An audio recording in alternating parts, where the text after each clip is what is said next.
Pak Yo, kita sekarang masih di dalam kedaulatan karena ini penting sekali ya. Nanti kita lihat ada sekitar tiga itu terkait dengan kedaulatan. Kita mau lihat tiga aspek ini di dalam tema besar, yaitu predestinate. Kemarin saya janji tentang ini, ya. Kalau yang belajar mau cari referensinya, saya sudah pernah tunjukkan, tapi saya tidak dapat tunjukkan berkali-kali ya. Ini beli bukunya ini. Jadi bukunya tidak sampai 100.000 ini. Satu. Ya, bisa dicatat. Ini kedaulatan. The Sovereign of God. Penulisnya A.W. Pink. Nah, ini agak lain memang bukunya, ya. Ini kedaulatan juga. Tapi ini terkait dengan penderitaan. Jadi kita tidak bahas soal itu. Ya. Tapi kalau mau lihat tentang kedaulatan, ada juga di sini. Nah, apalagi ini penulisnya sangat terkenal ya, John Paper. Oh, dia penulis yang sangat aktif. Ya, John Paper ini ya. Eh,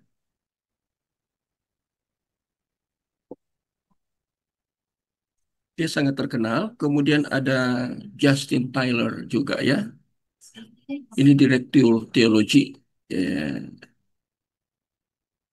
dia di eksekutif, editor eksekutif Design of God. Desiring of God. Ya. Jadi kalau bicara itu ada lain juga ya. Di David Bray juga tulis itu. Ya, David Bray. Tapi biasanya orang menghindar dari David Bray karena apa? Karena David Bray ini bukunya ya 3 jilid, jadi orang menghindar. Kalau ini kembali saya berikan bukunya, ini kaum pilihan. Oh, ini sangat terkenal penulisnya ini, Sproul, langsung predestinate dia menulis itu. Ya. Tapi dia menulis ini dalam bentuk apologetika. Nanti kita belajar kehendak bebas. Salah satu dari free will itu salah satu dari dari Sproul. Apa itu kehendak bebas? Ya, tapi ada beberapa ya tulis tentang itu juga. Ada Herman Ridderbos tulis itu. Ada John Feinberg, Norman Geisler tulis itu. Ya, Norman Geisler. Jadi ya saya selalu hidup dengan buku, apalagi mau buat materi-materi seperti ini ya. Nah, kita sudah bicara kedaulatan. Nah, sekarang kita masuk ke hal-hal yang khusus. Nah, sekarang kita lihat tentang makna kedaulatan. Kita mulai dari Pink membuka dengan 1 Tawari 29 ayat 11. Saya mohon salah seorang untuk baca, tolong bacakan 1 Tawari 29 ayat 12. Menarik sekali ya. Ini dalam sejarah. Ini kan masuk dalam kitab sejarah.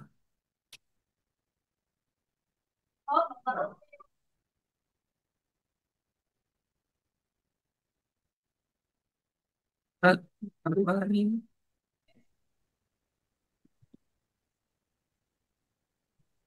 Satu, halo Pak. Harus, sorry. 2 Tawari, itu saya salah ketik. Harus 2 Tawari 29 ayat 11.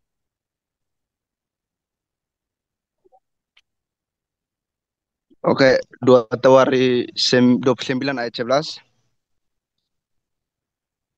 Demikian firman Tuhan, anak-anakku, sekarang janganlah kamu lengah karena kamu telah dipilih Tuhan untuk berdiri di hadapannya, untuk melayani Dia, untuk melenggarakan kebangkitan dan pembakaran korban baginya. Nah, ini Pink menuliskan ayat ini. Dia hanya menulis 2 tawari. Nah, tapi saya kemudian meneliti bagian dari ayat firman Tuhan ini ya. Nah, ini ada dalam bahasa Inggris itu yours, O Lord. Ya, Lord di sini huruf besar semua, bukan huruf kecil. Ya, bukan Lord, hanya L-nya kecil, tapi huruf besar semua. Saya cek di dalam interlinear beberapa apa ya manuskrip dalam bahasa Ibrani. Dan Lord itu memang huruf besar ya. Kalau Lord huruf kecil itu Lord L hanya L-nya yang besar itu jadi kalau bahasa Indonesia itu T-nya besar ya Tuhan. Jadi langsung ke Adonai. Nah, itu kalau Lord huruf besar itu pasti Yahweh ya. Tapi orang Israel bacanya tulisannya Yahweh. Bahasa Inggrisnya Lord. Bacanya itu Adonai. Ya, saya tidak menjelaskan lagi ini menarik sekali kalau belajar proper teologi ya tentang nama Allah ya. Adonai itu ada Y di bawah itu Adon Yahweh ya. Nah, greatness itu artinya ya itu bahasa Yunaninya lihat di bahasa Ibraninya ya Hagudola G-nya 2 ya. Itu artikel noun feminim singular. Ini orang yang belajar bahasa Ibrani dia harus buat penelitian. Oke. Buat penelitian ini ya. Ya. Itu dari kata dasar gedula. Ya, saya buat penelitian khusus ini ya. Kemudian ini menekankan tentang dipilih itu ya kata dipilih. Ya. Asal kata berasal dari kata Ibrani gadal. Lihat ya tuh perkembangan kata ya. Tuh bahasa Ibrani seperti ini ya. Memang kalau orang fokus di biblical teologi, ah, dia buat penelitian-penelitian seperti ini. Ada perubahan-perubahan ya, bisa terjadi seperti itu. Dan saya selidiki semua ini ya, dari kata gadal, yang berarti tumbuh, menjadi, atau membesar. Ya, jadi ini diambil dari asal kata. Word virgin itu dalam bahasa Inggris ya. Ah, kemudian saya selidiki dari penggunaan kata ini. Nah, ini kurang ya. Gadala. Ya, ada L2 di situ, double L. Ya. Gadala ini kurang A ya. Dalam Alkitab digunakan untuk menggambarkan kebesaran atau tindakan perkasa Allah, seringkali menyoroti kekuatan, keagungan, perbuatan menakjubkan yang dia lakukan atas nama umatnya. Jadi ini kata ini yang muncul ya, greatness ya. Jadi kita lihat ini penting ya bagian ini. Jadi ini bagian ini ditulis oleh Pink ini dia mulai dari dasarnya di sini. Ini menggambarkan tentang pemilihan itu di dalam Hagula, Hagadula, Hagadula ya. Dari kata tadi Gedula, ada kata Gadalah, ini perubahan-perubahan ya. Ada kata gadal itu kata bahasa. Perkembangan kata tadi saya katakan ya ada progres di situ ya. Karena penggunaannya sesuai dengan konteks ya. Nah, sekarang kedaulatan Allah merupakan suatu istilah yang dulu Pink katakan itu dulu ya. Jangan dulu kita ke sekarang. Jadi berproses nih. Penggunaan kata kedaulatan ini ada di dalam proses. Ini yang kita harus hati-hati di sini. Ya. Dikatakan pink dulu pernah dipahami oleh kalayak umum. Kalayak umum itu siapa? Apakah general ini masuk dalam kategori kalayak umum siapapun? Bukan. Nanti kita lihat di sini ya. Berikutnya. Ya. Ini kedaulatan Allah ini dikatakan suatu ungkapan yang dahulu. Ya. umum digunakan dalam literatur rohani. Literatur ya, jadi referensi. Dan merupakan sebuah tema yang sering ini dikhotbahkan di atas mimbar. Dulu ya, ini masih dulu ya, ini tekanannya dulu ini. Kemudian kedaulatan Allah dulu menjadi kebenaran. Bahwa Allah benar-benar berdaulat. Dulu, nanti kita lihat perkembangannya ya, progresnya bagaimana. Terjadi pergeseran pemahaman tentang kedaulatan Allah atau yang dulu, yang ortodoks masih dipertahankan sampai sekarang. Nanti kita lihat ini ada masalah. Jadi Pink mau ungkapkan ada permasalahan orang mengerti kedaulatan Allah. Nanti kemudian dia jelaskan sampai kepada predestinate. Menarik sekali, ya. Jadi dia bicara dulu, ya.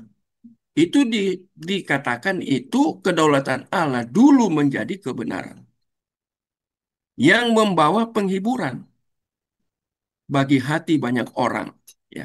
Memberikan kekuatan. Jadi karena orang ya terkait dengan hal rohani itu memberi kekuatan bahwa Allah kita berdaulat, ya. Kemudian stabil. Nah, dampaknya dalam ini berbicara tentang dampak dalam kekristenan ya. Ya. Namun pada zaman sekarang, ini kalimat peralihan. Ada kata namun atau tetapi ya. Zaman sekarang menyebut kedaulatan Allah dalam berbagai bentuknya. Jadi sudah bias. Pemahaman tentang kedaulatan Allah telah bias. Ya. Akan tampak seperti sebuah istilah asing. Jadi kedaulatan Allah untuk sekarang, itu kata Pink itu sudah jadi asing. Tidak seperti yang startingnya pada awal Alkitab menulis dan membicarakan tentang kedaulatan Allah. Sekarang menjadi sangat bias. Ya. Jadi kita lihat nih, ya, hati-hati ya dengan satu istilah aja itu bisa bermasalah. Hmm, Dan itu sangat serius. Ya.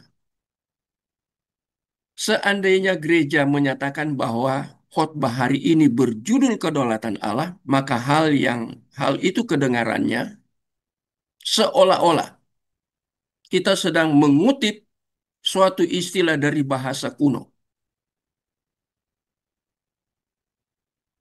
Apa maksud Pink?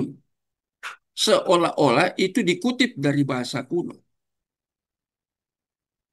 Jadi kata seolah-olah itu yang mau menjadi tekanan di sini. Itu memang bahasa kuno. Kalau kita lihat tadi saya jelaskan dari bahasa Ibraninya ya, dari linguistiknya, karena PL 1 Tawari 29. Nah, tapi seolah-olah itu dikatakan itu bahasa kuno. Ini untuk sekarang, ya. Tadi ingat ya ada itu sebuah istilah asing. Jadi kedaulatan Allah itu sudah asing, kemudian seolah-olah itu sudah kuno. Kuno tapi absolut karena terkait dengan Allah. Ini masalah ini. Orang modern, apalagi di era posmo, mengerikan sekali ya makna kedaulatan Allah ini sub ya. Sungguh merupakan tragedi.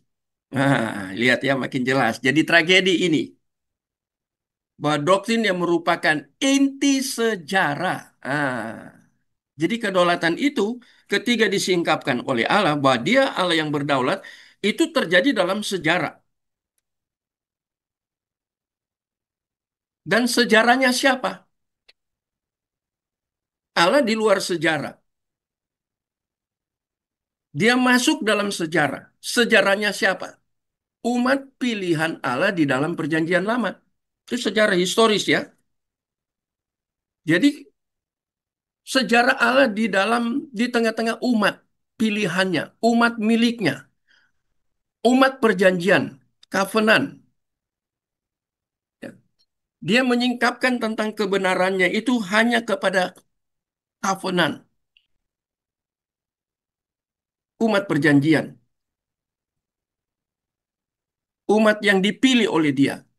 Itu dalam sejarah.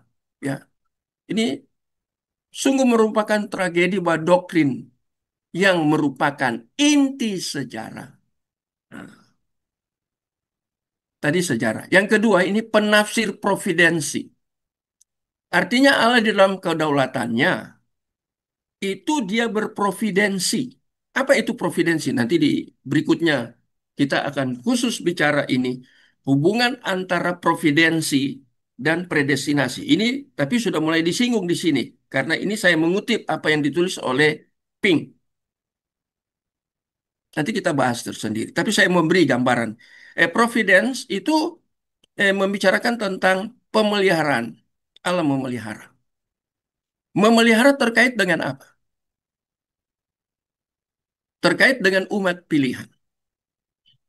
Kalau kita terus berbicara umat pilihan, khususnya dalam PL, itu umat pilihan itu kemudian kita belajar di dalam perjanjian lama sampai perjanjian baru dalam teologi Paulus, umat pilihan itu kemudian kita melihat di situ ada yang disebut dengan remnan, sisa.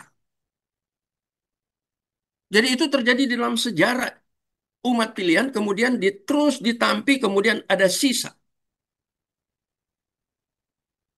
Nanti saya masukkan di dalam bagian ini ya, tentang sisa.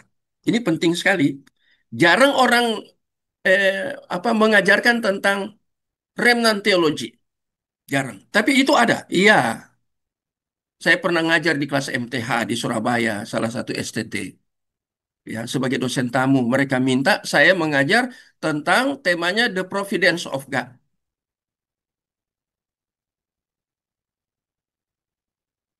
Dan secara spesifik, yaitu berbicara tentang remnant teologi. Teologi sisa. Ya, ini terkait dengan providence. Jadi kait mengkait ya. Lihat ya tuh doktrin ini ya. Fondasi kita dan dasar teologi Kristen tersebut telah sedemikian diabaikan. Ini kecelakaan ya. Itu disebut tragedi, tadi dikatakan asing, dan Pink meneliti itu semua. Dikatakan itu sudah diabaikan secara menyedihkan dan sangat sedikit dipahami. Mereka hanya memahami tidak totality, tidak utuh, total. Hanya sedikit di ujung mereka pahami, mereka pikir sudah paham seluruhnya. Wah, ini tidak seperti itu, ya. Kita harus membangun pemahaman yang utuh, ya. Umpamanya saya beri perbandingan. Allah memberi kepada Musa 10 hukum Allah di Sinai. Nah, kalau 9 kita lakukan, satu kita tidak lakukan, itu gagal total. Karena itu merupakan satu kesatuan yang tidak terpisahkan. Itu satu keutuhan. Ya. Kita tidak boleh memilih hanya melakukan yang ya, bagian kedua atau keempat atau keenam atau ke-9 atau ada 3 atau ada 8. Bahkan ada 9 kita mau lakukan, satu nggak mau. Nggak bisa seperti itu. Itu bagian total. Baca bukunya Kamus Westminster Theology. Itu menjelaskan semua. Ada dua ya. Dua, satu, jilid satu dua. Kemudian ada pengakuan iman Westminster. Nah, itu bagus ya. Kalau pelajari itu 3 buku lah ya. Menjelaskan tentang ini. Ya. Nah, sekarang kita lihat ini ya, sudah mulai diabaikan. Ini masalah ini ya. Ini dalam gereja loh. Ya. Nah, sekarang setelah kita melihat masalah ini terjadi di dalam sejarah dan ini bukan sejarah di luar gereja, justru di dalam gereja. Sehingga Pink dengan tegas mengatakan ini sudah diabaikan. Apa maksud sekarang tentang kedaulatan Allah? Apa maksudnya? Ungkapan ini bermakna kebesaran Allah. Mengapa dia berdaulat? Nah, Pink lihat dia sebagai raja. Berarti kalau raja, ini berbicara tentang, kalau di dalam perjanjian baru, itu berbicara tentang Basileia Uranon, kerajaan sorga. Itu di Injil Matius dominan ya. Nah, kemudian 3 Injil ini, di dalam Injil Sinoptik, 3 Injil dulu ya. Nah, itu yang dominan untuk Basilea Uranon itu di Matius. Tapi dalam 2 Injil ini agak berimbang. Lebih banyak menekankan bahkan Basileia Tauteon, kerajaan Allah. Ya, ada latar belakangnya harus dipelajari mengapa di Matius lebih dominan kerajaan sorga, Uranon, daripada Toteon di dalam dua Injil sinoptik, termasuk di dalam Injil Yohanes. Itu menarik. Cuma kadang kita melewati itu ya. Kita pikir, cuman istilah kok. Oh, itu ada latar belakangnya istilah, ada backgroundnya. Mengapa lebih dominan di Matius? Itu harus dipelajari. Ya, tapi ini saya tidak mengajar khusus tentang itu ya. Nah, kita melihat di sini, ini berbicara tentang ungkapan kebesaran karena terkait dia sebagai raja, serta kerajaan Allah. Ya, jadi disatukan. Menyebut Allah berdaulat sama halnya dengan menyebut Allah adalah Allah. Hanya Allah yang berdaulat. Ya, menyebut Allah berdaulat hanya menyebut Allah. Halnya dengan menyebutnya sebagai yang maha tinggi. Lihat nih istilah-istilah ya. Jadi kalau kita katakan Allah itu berdaulat, itu artinya kita mengakui bahwa dia Allah memang. Kalau dia tidak Allah, dia tidak punya kedaulatan. Kedaulatan yang bersifat absolut. Tidak ada di dunia ini kedaulatan yang bersifat absolut. Ya, kita harus belajar tentang istilah apa itu ya? Hmm, prerogatif Allah. Belajar di situ, ya, membicarakan tentang ini, kedaulatannya. Jadi itu ketika kita katakan Allah itu berdaulat, itu menggambarkan bahwa mendeskripsikan bahwa kita juga mengerti bahwa dia adalah yang maha tinggi. Karena dia maha tinggi, yang berbuat menurut kehendaknya. Nah, ini contohnya itu bala tentara langit itu ya. Dan penduduk bumi dan tidak ada seorang pun yang dapat menolak tangannya. Dengan berkata, apa yang kau buat? Mari baca Daniel pasal 4 ayat 5. Kita banyak ayat ya ini. Kita harus meletakkan dasar ya secara biblikal. Daniel pasal yang keempat ayat 35. Mari salah seorang tolong baca. Daniel pasal 4 ayat yang ke-35.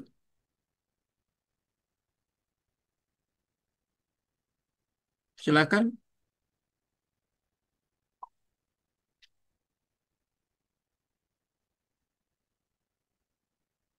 Daniel pasal 4 ayat 35 baca.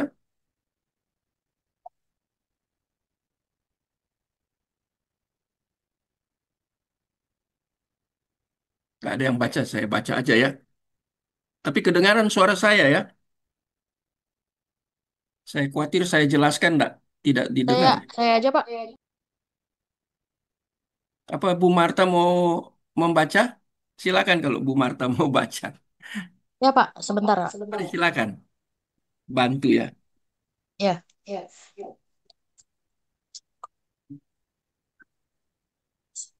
Daniel 4 ayat 35. Daniel 4 ayat 35. Eh, bentar, Pak. Suara saya masih bergema nggak, Pak?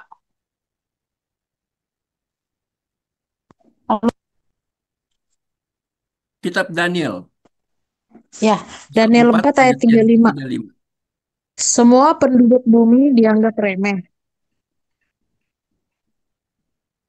Semuanya. Ia berbuat menurut kehendaknya terhadap bala tentara langit dan penduduk bumi, dan tidak ada seorang pun yang dapat menolak tangannya dengan berkata kepadanya, apa yang kau buat? Nah ini. Nah ini terima kasih Bu Marta. Nah ini dikutip dari Daniel pasal 4 ayat yang kelima. Ping mengutip itu. Ya. Tidak dapat menolak tangannya. Dia pakai istilah antropomorfisme toh. Ya, kita kalau belajar di dalam apa? Propertiologi kan, ini metafisis ya. Berhubungan dengan Allah itu ini bahasa antropomorfisme. Ya. Jadi Allah punya tangan dan dikatakan tidak dapat menolaknya. Ya. Jadi kita lihat ini ya. Apa yang kau buat? Nah, ini menarik sekali ya. Jadi Maha Tinggi, dia punya kehendak. Ya. Allah itu yang Maha Tinggi, dia punya kehendak. Dan ketika dia bekerja, lihat, tidak ada seorang pun yang dapat menolaknya. Ya. Dengan berkata kepada Allah, apa yang kau buat? Menarik ya. Jadi ini membuktikan tentang kedaulatan Allah. Menyebut Allah berdaulat sama halnya dengan mengumumkan, memproklamirkan bahwa Ia adalah Allah yang Maha Kuasa. Wah, ini menarik ya.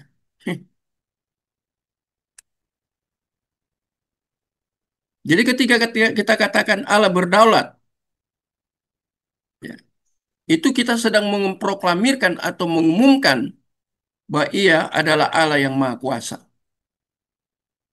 Yang empunya, karena Dia Maha Kuasa, yang empunya segala kuasa di sorga dan di bumi. Tak seorang pun dapat menggagalkan rencana-rencananya. Hmm. Ingat ini ya, yang saya bold, kemudian garis bawahi.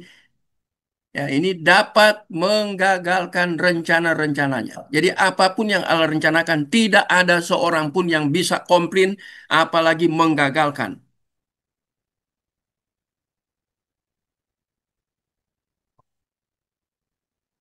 Menarik sekali ya. Ini ada tekanan-tekanan ya. Atau menghalangi tujuan-tujuannya. Tidak bisa. Jadi tujuannya, programnya, visinya, misinya, tidak ada seorang pun yang bisa komplain, apalagi menolak. Ya. Ataupun menentang kehendaknya. Itu ada di Mazmur 115 ayat yang ketiga. Memang kita nanti baca aja ya, tapi saya sebut ada alamatnya. Jadi Mazmur 115 ayat 3 ini tidak ada seorang pun yang menentang kehendaknya. Kalau dia sudah berkehendak, dia bukan hanya menyatakan kehendaknya, tapi di dalam kehendak dia itu ada kedaulatannya. Tidak akan terlepas kehendak dari kedaulatan dia. Tidak akan mungkin terlepas. Ya. Allah menyebut Allah berdaulat. Mazmur 115. Ini dasar-dasarnya membicarakan tentang kedaulatan Allah. Menyebut Allah berdaulat berarti kita menyebut sebagai yang memerintah atas bangsa-bangsa. Itu ada semua ya, atas bangsa-bangsa. Jadi kita lihat bukan hanya di dalam lingkup umat pilihan, tapi terhadap seluruh ciptaan. Ya. Ini dibuktikan oleh Pink lewat ayat-ayat ini ya. Yang menegakkan, meruntuhkan kerajaan-kerajaan dunia. Dan yang menggariskan jalan kehidupan dinasti-dinasti sesuai dengan ya kuasa kehendaknya. Nah, menyebut Allah berdaulat sama halnya dengan menyatakan bahwa Dia adalah penguasa yang satu-satunya. Dan waktu kita sebut itu eh, berbicara tentang kebahagiaan, penuh bahagia. Raja di atas segala raja. Tuhan di atas segala Tuhan. Ya, kurang N. 1 Timotius 6 ayat 15. Ya, bisa baca ayat-ayatnya ya. Jadi kita lihat ini sedang menjelaskan tentang apa itu Allah yang berdaulat. Jadi tidak akan ada ketika dia mempredestinasikan tidak akan gagal. Nanti kita lihat secara khusus ketika orang itu berdosa, apakah gagal predestinasinya? Orang yang sudah dipredestinasi jatuh dalam dosa. Apakah gagal? Kalau sampai gagal berarti kedaulatan Allah tidak absolut. Kedaulatan Allah itu relatif. Ya. Padahal sudah dijelaskan di sini semua bahwa Allah itu berdaulat. Ya. Tidak akan gagal apa yang dia rencanakan. Walaupun manusia yang masuk dalam kategori rencananya, pilihannya itu gagal. Tetapi dari sisi Allah tidak gagal. Ya. tidak pernah akan gagal. Nanti kemudian kita ditegaskan di dalam the providence of God. Betapa berbedanya Allah yang diajarkan di dalam Alkitab dengan Allah yang diberitakan. Nah, lihat ini ya. Ping ini sangat jeli dia ya. Pengajaran Alkitab, dia katakan berbeda. Nah, makanya saya bold itu ya. Berbeda. Berbeda dengan apa? Diberitakan di dalam kekristenan zaman-zaman ini. Jadi artinya ketika diberitakan tentang Allah yang berdaulat ini di dalam kekristenan, ini berbeda dengan ajaran Alkitab. Ini menarik. Salah satunya di dalam predestinasi. Itu sangat kelihatan ya. Nanti kita akan buktikan itu ya. Ada ayat-ayat bahwa orang bisa hilang keselamatannya. Ada, kita bisa melihat ada ayat-ayat itu. Nanti kita selidiki itu sampai di situ ya. Tapi kita melihat Ping dengan tegas mengatakan ada perbedaan antara ajaran di dalam Alkitab dan berita di dalam kekristenan. Ada perbedaan. Ini yang buat kita belajar tekun. Sebenarnya kan kekristenan itu akarnya harus dalam Alkitab. Membangun semua argumentasi ya atau membangun statement itu harus berdasarkan penyataan Allah, yaitu penyataan khusus. Harus berdasarkan penyataan khusus. Kalau di luar penyataan khusus, itu hanya sekedar pernyataan karena tidak punya dasar, tidak punya basically. Ya. Dan ini berbahaya sekali, sangat mengerikan. Kalau Bapak Ibu ikut kuliah teologi kontemporer, wah baru itu. Ya. Saya mengajar teologi kontemporer, saya yang mempelajari itu bertahun-tahun itu mengerikan sekali ya. Dan itu terjadi di dalam kekristenan, makanya disebut kontemporer. Dan ini dikatakan benar oleh Ping bahwa apa yang saya ajarkan dalam teologi kontemporer, ya, itu apa yang diajarkan di dalam sejarah kekristenan berbeda dengan apa yang diajarkan Alkitab. Walaupun mungkin di dalam kekristenan orang mengambil atau membaca firman Tuhan. Tetapi ketika dia menginterpretasi, interpretasinya ini mengalami apa? Absurd. Selalu ada di dalam masalah interpretasi atau penafsiran. Sehingga Ping menilai bahwa apa yang diajarkan oleh Alkitab tentang kedaulatan Allah itu berbeda dengan berita di dalam kekristenan. Dan itu real. Ya terjadi dua ya. Kalau kita kategorikan di dalam sejarah gereja itu ya, Arminianism dan Arminianis dan Calvinis itu kan dua yang berkontradiktif. Nah, kita harus pilih. Dan waktu kita memilih itu kan teolog-teolog. Kita harus lihat dasar pemikirannya dari mana. Teologi Calvinis itu dasar pemikirannya dari Alkitab kah? Arminianis dari Alkitab kah? Iya, mereka pakai ayat firman Tuhan. Calvin juga pakai ayat firman Tuhan. Nah, tapi apakah ada kekeliruan? Dua-duanya keliru atau salah satunya keliru? Itu yang kita pelajari. Dan memang nyata di dalam dunia gereja, ya, yang predestinasi ganda itu hanya ada di dalam reform. Itu nyata di dalam sejarah. Dan itu menjadi perdebatan sampai hari ini. Terjadi perdebatan terus-menerus. Pergumulan berarti gereja ini menggumuli tema itu. Ya. Tapi kita lihat di sini. Ini Ping memperlihatkan tentang bahayanya berita yang beredar di dalam kekristenan. Berita yang beredar di dalam sejarah kekristenan. Ting mengatakan bahwa ada perbedaan dengan apa yang diajarkan di dalam wahyu khusus. Apa yang disingkapkan oleh Allah sendiri melalui Roh Kudus kepada penulis ya. Gambar Allah yang berlaku umum sekarang ini bukan di antara mereka yang mengaku ya. Ini Alkitab menjadi dasar ya. Alkitab merupakan kekeliruan yang menyedihkan dan suatu olok-olokan yang menyakitkan terhadap kebebasan zaman sekarang. Ya, karena terlalu bebas, mau tafsir seenaknya,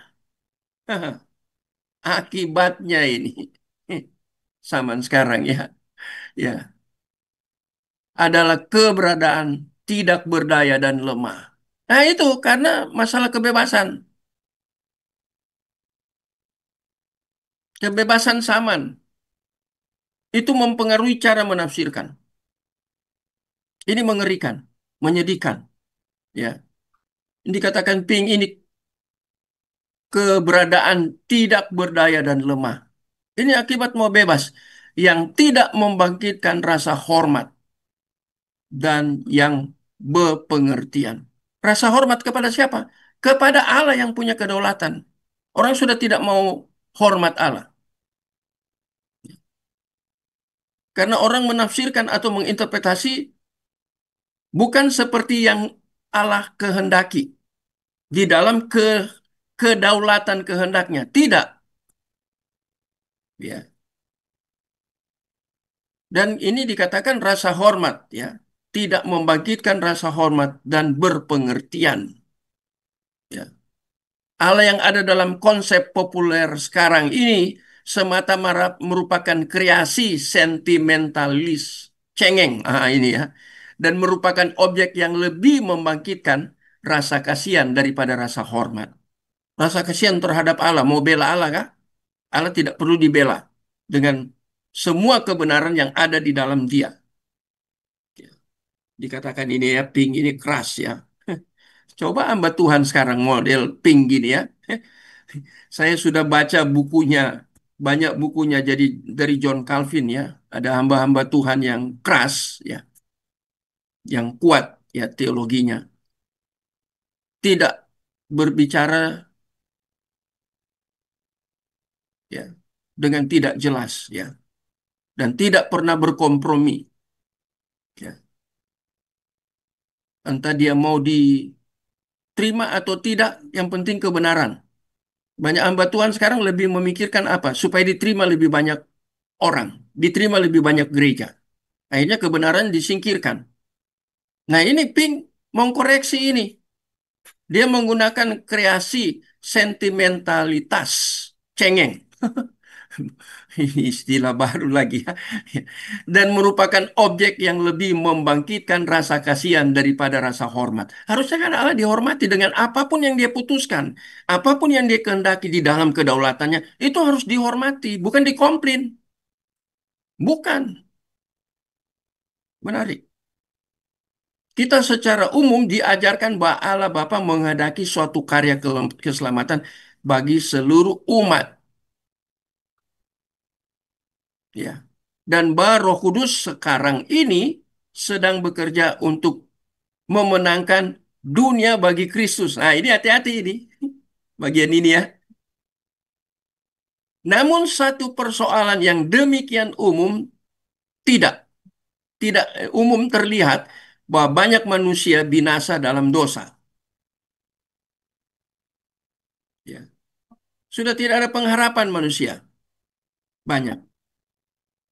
Jadi kita lihat di bagian ini ya, di paragraf ini karya keselamatan bagi seluruh umat manusia. Nah, sekarang apa dampaknya kalau karya keselamatan bagi seluruh umat manusia? Apa dampaknya? Dampaknya tidak ada neraka, semua ke sorga. Nah, bagaimana? Mengapa Allah ciptakan neraka? Ya, orang berbicara ini. Kemarin saya mengajar, nah saya singgung kan tentang ini. Ada ada orang yang ada scholar ya itu di abad 19 abad 20 itu membicarakan tentang keselamatan, Yesus datang untuk menyelamatkan seluruh dunia. Itu tafsiran dia. Ya. Seluruh dunia dikatakan. Ada ayat itu, dia datang untuk menyelamatkan dunia. Kata menyelamatkan dunia itu kita harus benar-benar mengerti kata kosmos itu ya. Ya, soter dihubungkan dengan kosmos, menyelamatkan dunia. Apakah seluruh dunia diselamatkan? Kalau seluruh dunia diselamatkan, itu teologinya siapa? Soternya, soter yang dibangun itu konsepnya berasal dari mana? Itu dari saksi-saksi Yehova. Makanya mereka tidak percaya ada neraka. Dan ini Pink rupanya menyebutkan itu juga. Ya, ada konsep itu. Allah Roh Kudus sekarang ini sedang bekerja untuk memenangkan dunia bagi Kristus. Ya.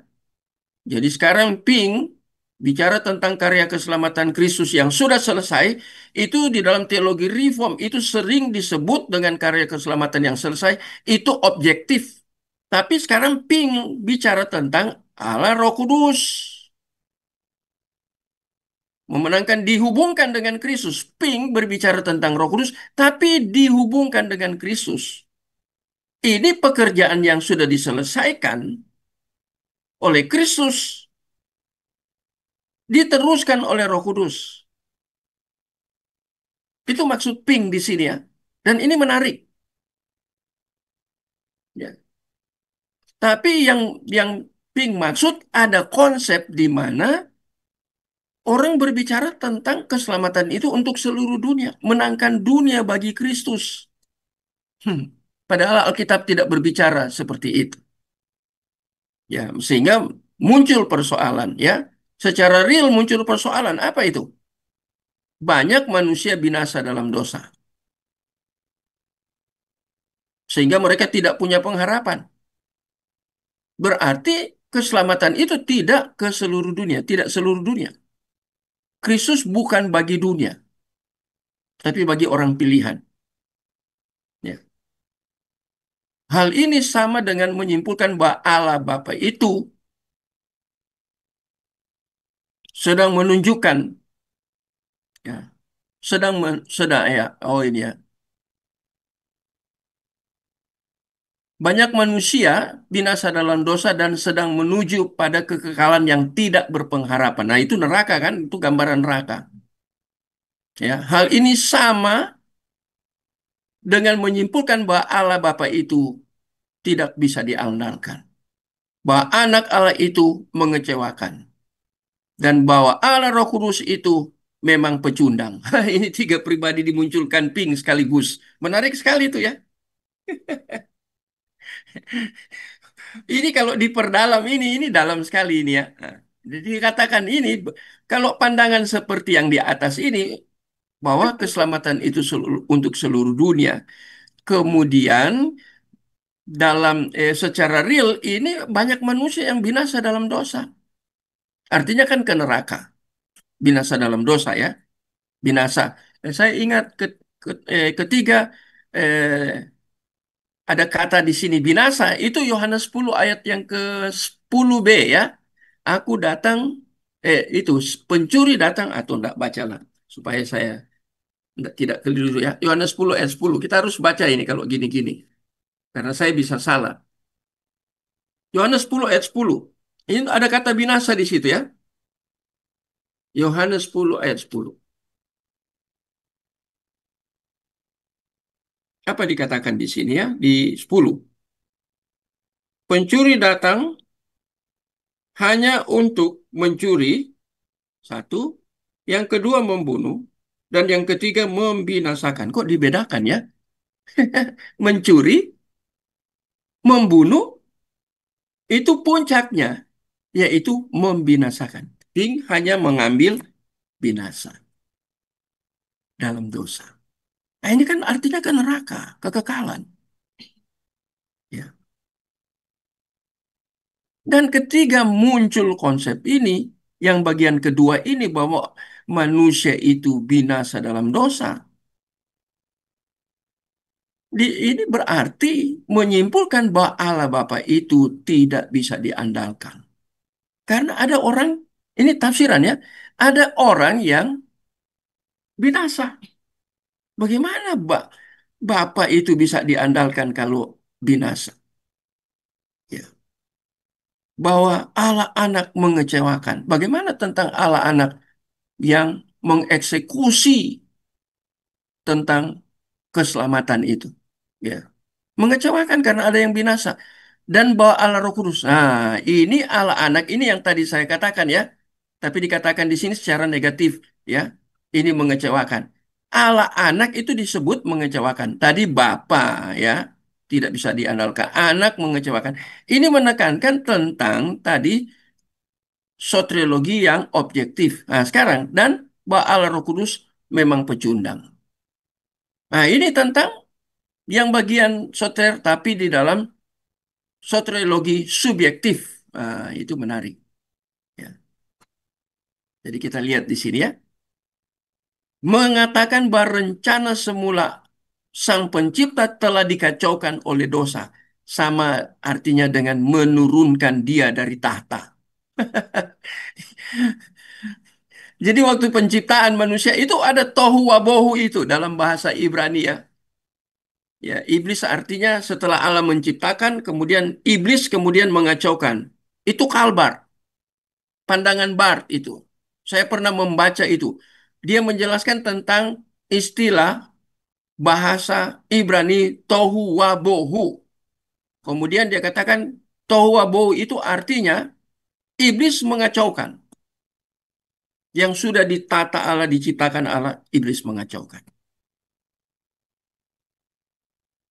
Nah ini ya, menurunkan. Ini kalau sampai iblis bisa mengacaukan ya melalui dosa, itu sama artinya dengan menurunkan Allah dari tahtanya.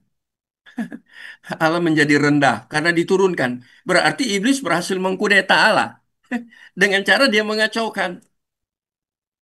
Apakah Allah bisa dikudeta? Ini masalah pandangan ini. Ya, Allah tidak mungkin untuk dikudeta oleh siapapun, termasuk di dalamnya oleh iblis. Tapi kita lihat muncul pandangan-pandangan yang seperti ini. Ya, dan ini ditulis semua oleh Pink.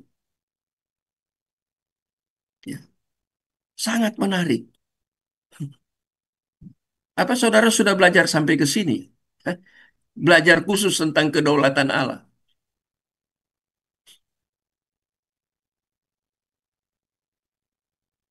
Nah, sekarang kita teruskan.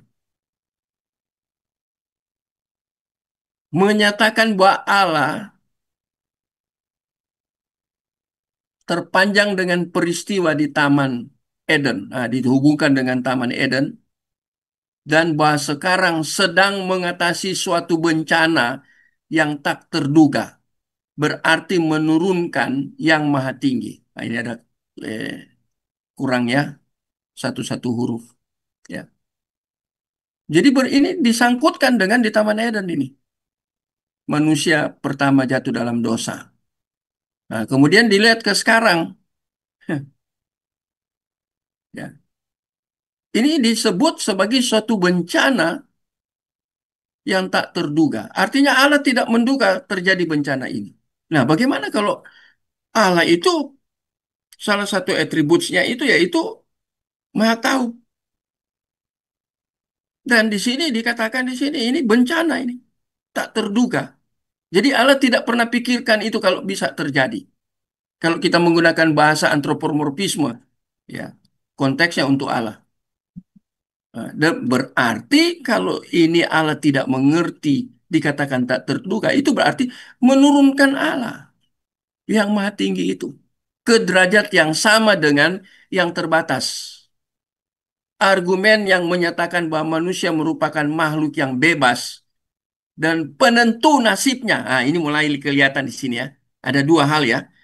Makhluk itu bebas. Dia yang menentukan nasibnya. Sama dengan menggagalkan atribut kemahatahuan, kemahakuasaan Allah. Jadi ya ini ada free will. Kalau sampai manusia berdosa itu bisa bebas dari Allah, berarti Allahnya itu di dalam konsep bermasalah. Jadi konsep tentang Allah itu yang bermasalah, bukan Allah yang bermasalah. Pemahaman tentang Allah itu yang bermasalah. Ini Pink tegaskan di sini ya. Ya, argumen yang menyatakan bahwa manusia merupakan makhluk yang bebas. Bebas, bebas dari Allah. Dia yang menentukan nasibnya. Ini sangat antroposentris. Dan apa yang dikatakan oleh Pink itu sama dengan menggagalkan atribut pengetahuan Allah. Jadi sebelum manusia jatuh dalam dosa, Allah sudah tahu. Manusia diberikan kebebasan, yes. Tapi kebebasan apa? Terbatas. Itu bukti dalam Kejadian pasal 2. Allah langsung buat pagar, ada batasan. Tidak boleh semua kecuali ya, kecuali buah pengetahuan yang baik dan yang jahat tidak boleh kamu makan. Itu ada kata kecuali. Itu batasan, itu limit. Jadi bukan Allah menempatkan sebelum jatuh dalam dosa mereka. Bukan berarti sebebas-bebasnya. Tidak, ada batasan. Batasan itu siapa yang tentukan? Allah kan? Manusia bisa bebas. Ya oke, kamu mau bebas. Bagian terakhir dikunci dengan hari itu juga kamu mati. Yang katakan yang menentukan mereka mati, manusia pertama itu mati. Itu yang tentukan siapa? Manusia itu sendiri apa Allah? Allah yang tentukan. Sehingga dikatakan oleh Ping, orang ada argumen yang mengatakan bahwa manusia itu makhluk yang bebas. Karena dia bebas, dia menentukan nasibnya. Ini dikatakan oleh Ping, ini gagal memahami tentang atribut kemahakuasaan Allah. Allah berkuasa. Makanya dia yang menentukan batasnya. Kalau lewat batas, dia yang menentukan. Kamu mati juga hari itu. Dia penentu. Bukan kemudian kebebasan yang kebablasan ini. Jadi nanti kita lihat khusus ya tentang free will saya akan, tadi saya sudah bacakan ya. Ada buku yang mana itu yang tentang free will, kehendak bebas. Ada, ditulis. Oh, Sproul tulis itu. Tapi bukan hanya Sproul. Ada banyak referensi tulis tentang free will. Ya. Bagaimana konsep free will yang biblical, yang teologis. Dan free will yang tidak teologis, berlawanan dengan Alkitab. Ada buku-bukunya.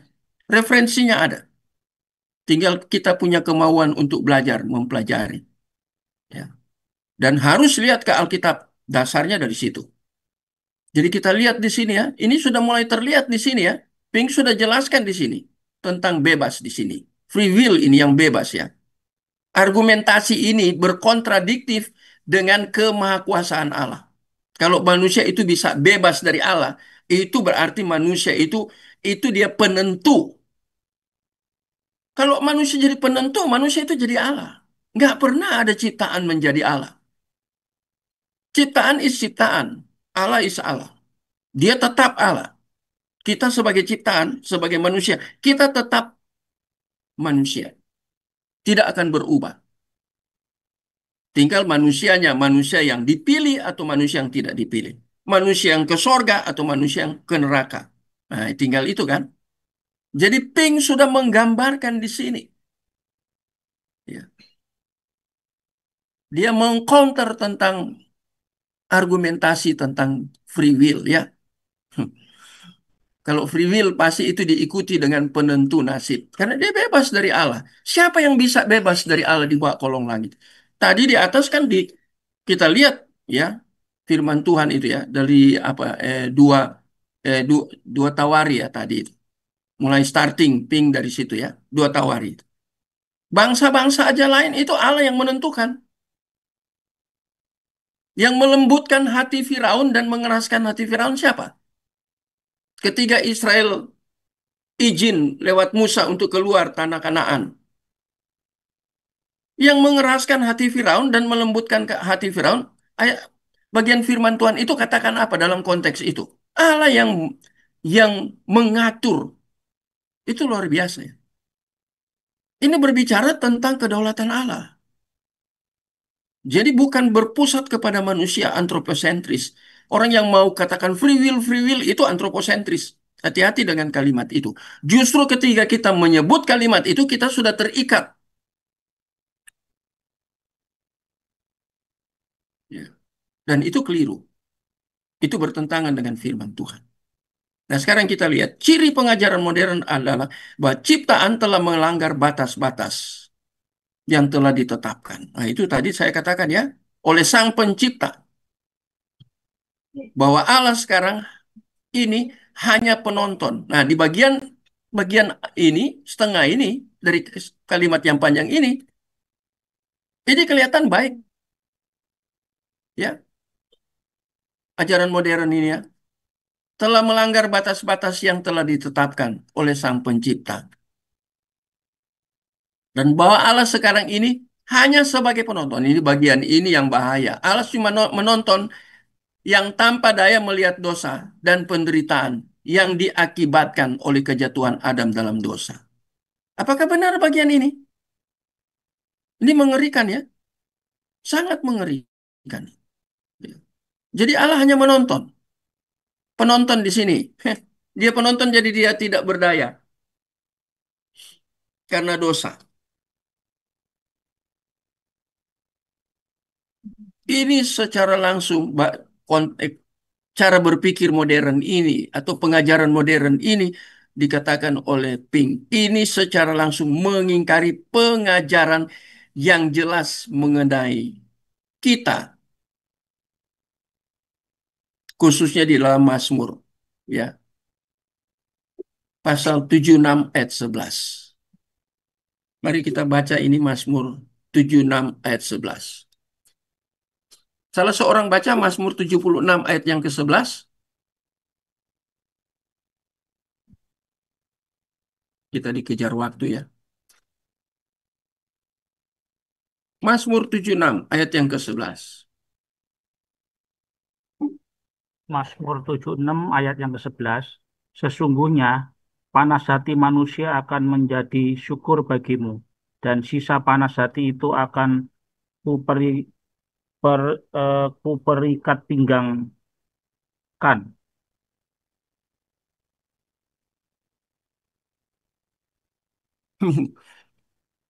Ini agak puitis ya, Mazmur soalnya ya.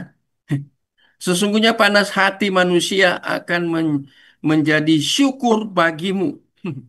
Jadi manusia kalau panas hati itu artinya akan marah ya, anger itu ya. Itu syukur bagimu. Ya, artinya manusia itu bertentangan dengan Allah di hadapan Allah. Dan sisa panas hati itu akan ku perikat pinggangkan. Orang akan terikat. Allah langsung ikat dia dengan panas hatinya itu. Ya. Jadi menarik ya ayat-ayat yang dimunculkan oleh Pink ya. Jadi mengingkari pengajaran yang jelas mengenai kita ya. Kesimpulannya menyangkal kedaulatan Allah itu sama artinya dengan melawan jalan setapak yang bila diikuti akan mengantar kita kepada ateisme.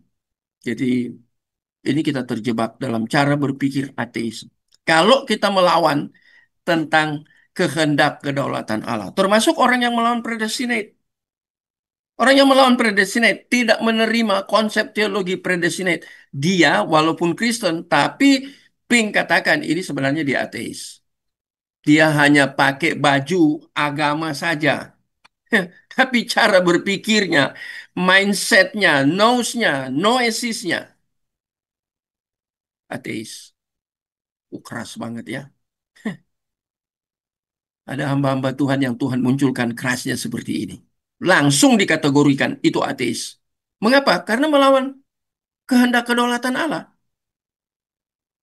Ya. Ketika melawan kehendak kedaulatan Allah, dia mau bebas dari Allah. Yaitu cara berpikirnya. Mau bebas dari Allah. Dia langsung dikategorikan ateis. Sebenarnya dia tidak memiliki Allah. Hanya dia berbaju agama. Saya tambahkan ini ya, mempertajam apa yang maksud dari pink. Ya. Kedaulatan Allah menurut kitab suci itu bersifat mutlak. Nah itu. Ya, absolut dia memiliki daya tarik dan tak terbatas. Ya. Begitu ya besar kedaulatan Allah. Siapa yang bisa batasi kedaulatan Allah? Ya. Ketiga, memahami bahwa Allah itu berdaulat, sebenarnya kita mengikuti haknya. Di dalam kedaulatan sekarang Pink berbicara tentang hak dia. Hak dia untuk memberikan keputusan berdasarkan kehendak kedaulatannya. Siapa yang bisa menggugat Allah itu? Kalau sudah dia putuskan, tidak ada yang bisa menggugat. Tidak ada yang bisa komplain. Ya. Tidak ada yang bisa menolak. Ya. Itu haknya. Kalau kita percaya itu, seperti kata Alkitab atau kitab suci, itu berarti kita ya sebenarnya kita mengikuti haknya. Hmm. Haknya apa? Untuk memerintah akan semesta alam menurut kehendaknya. Ya, haknya Allah karena dia pencipta, kita ciptaan. Ya. Sebab Allah memiliki hak bagaikan si tukang priuk yang membentuk tanah liat seturut kehendaknya. Roma 9 ayat 21. Nanti baca itu ya. Jika kita melakukan penelitian dengan serius terkait dengan kedaulatan Allah, maka kita akan menemukan beberapa hal yang memiliki basis teologis yang akurat. Nah, ini ada 3 poin yang saya akan jelaskan di berikut ini ya. Mudah-mudahan selesai 3 poin ini ya. Karena ini dalam ya. Jadi lihat ini Ping lagi menekankan tentang sisi yang lain yaitu hak. Sebagai Allah yang berdaulat, dia punya hak. Hak prerogatif dia. Memang Ping tidak menulis hak prerogatif. Dia hanya menulis haknya. Haknya Allah itu hak prerogatif. Dalam proper teologi itu dipelajari. Ya. Dan sekarang kita akan melihat ini. Ya. Bagaimana kehendak kedaulatan Allah. Haknya ini. Bagaimana. Kita akan lihat 3 hal. Singkat-singkat. Allah berdaulat dalam melaksanakan kuasanya yang perlu digarisbawahi yaitu melaksanakan kuasanya. Ini penting.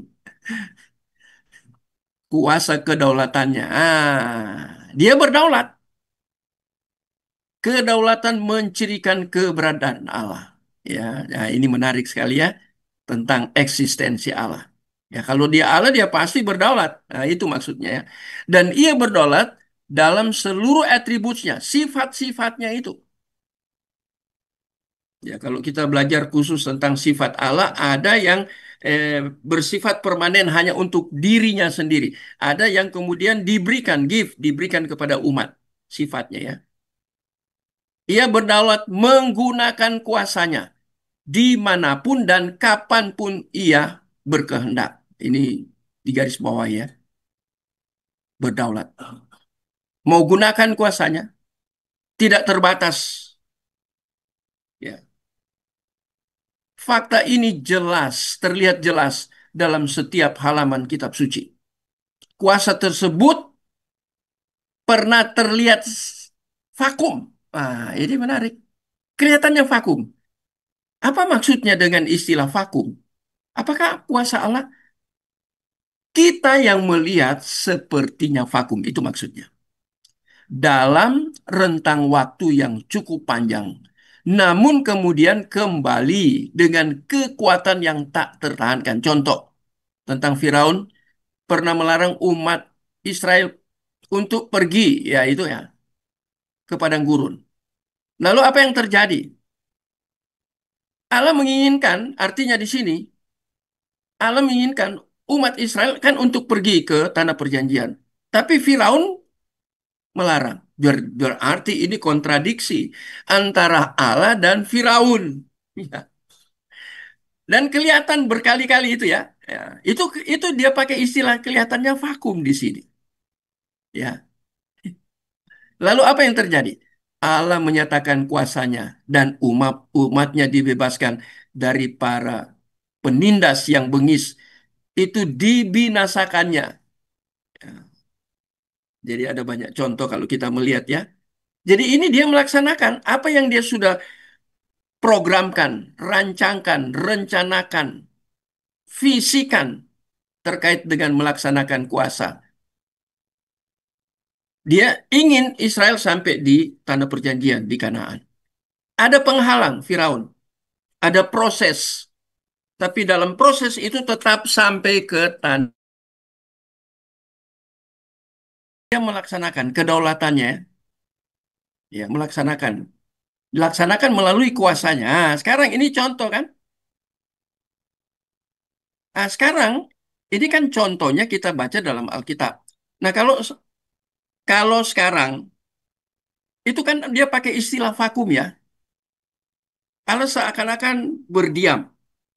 Dia pakai istilah itu. Dan diberikan contoh ini yaitu Firaun. Jadi Allah membiarkan Firaun untuk melarang. Berarti kan Allah membiarkan. Tapi apakah dibiarkan terus-menerus? Tidak. Akan berproses. Nah, contoh ini kalau diberikan di dalam predestinate, apakah kita bisa jatuh dalam dosa yang sudah dipilih? Bisa. Nanti itu saya ketik di sini, tapi saya jelaskan dulu ya. Sama seperti Firaun. Apakah ketika kita mengikuti keinginan daging kita, walaupun sudah ada Roh Kudus yang tinggal forever ya, selama-lamanya itu ya, aion, yaitu bahasa Yunaninya ya, selama-lamanya itu aion, itu bahasa Inggrisnya forever. Sudah tinggal di kita, apakah dia pergi tinggalkan kita? Sehingga kita hidup seturut dengan kehendak kita sendiri, yaitu keinginan daging. Apakah seperti itu konsep Alkitab? Enggak, tidak seperti itu. Itu kan dikategorikan ketika kita jatuh dalam dosa. Kita kan sudah ditebus. Tapi yang ditebus bisa jatuh dalam dosa. Itu kejatuhan itu dikategorikan oleh Paulus dalam teologinya sebagai mendukakan Roh Kudus. Roh Kudus masih ada. Nanti Roh Kudus bekerja di dalam waktu Kairos. Sekarang konsep tentang penoma dikaitkan dengan waktu time Kairos. Roh Kudus dalam waktunya dia akan bekerja ya, dengan caranya dan kita akan kemudian sadar bertobat. Kita dipenuhi Roh Kudus. Sehingga kata dipenuhi Roh Kudus itu terjadi berulang-ulang. Kata mendukakan Roh Kudus juga bisa terjadi berulang-ulang. Ah, sama seperti ini. Ketika kita jatuh, sepertinya Allah vakum. Allah biarkan kita jatuh dalam sifat kedagingan. Itu merupakan proses dalam kehidupan kita. Seumur hidup kita.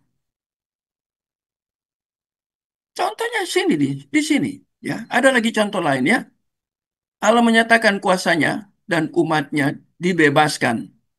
Nah, ini ya. Kemudian contoh juga dalam peristiwa Amalek, Israel dan Amalek. Di Keluaran pasal 17 ayat 16. Ini ada contoh-contoh ya. Nah, kemudian banyak contoh lainnya yang dapat dikemukakan yang mendeskripsikan perihal kedaulatan Allah yang dinyatakan real. Nah, ini dalam Ibrani 11 ayat 36-37 ini jarang orang khotbahkan nih. Ibrani 11 ayat 36-37. Nah, coba kita baca ini karena ini penting. Ini jarang disinggung. Ibrani ini tokoh-tokoh iman.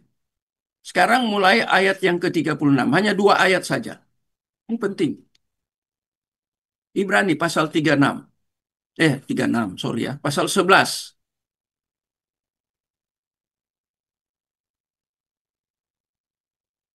Ayat 36-37. Silakan salah seorang baca. Ibrani 11 ayat 36 dan 37. Ada pula yang diejek dan didera, bahkan yang dibelenggu dan dipenjarakan. 37. Mereka dilempari, digergaji, 11 dibunuh ayat 36, dengan pedang. 37 ya, Pak Iwan. Ya, 37 Pak. Apa mau diulang aja Pak Moses?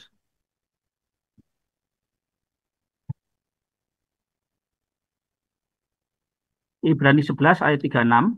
Ada pula yang diejek dan didera, bahkan dibelenggu dan dipenjarakan. Ayat 37. Mereka dilempari, digergaji, dibunuh dengan pedang.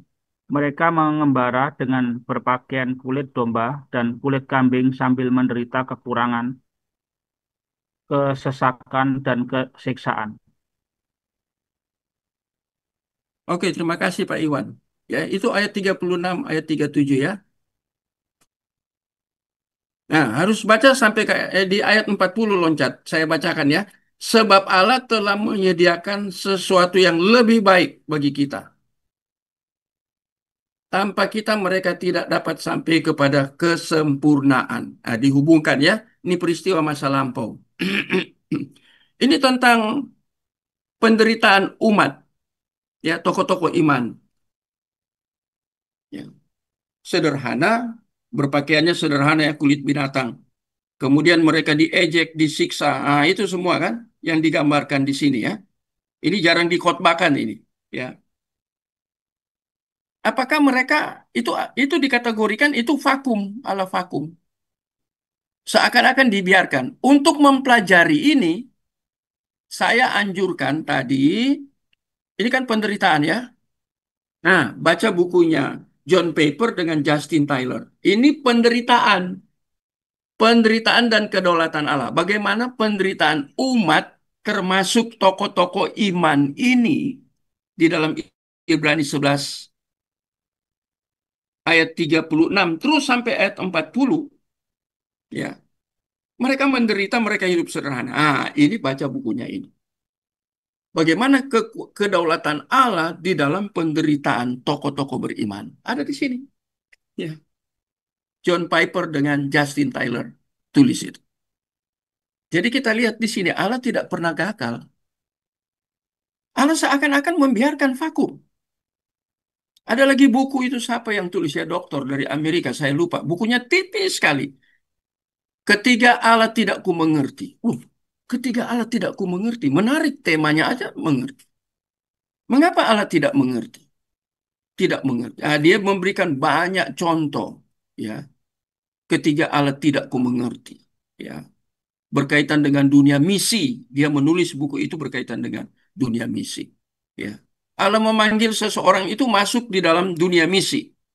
Dan Allah tempatkan orang itu di dalam satu negara yang sangat ekstrim.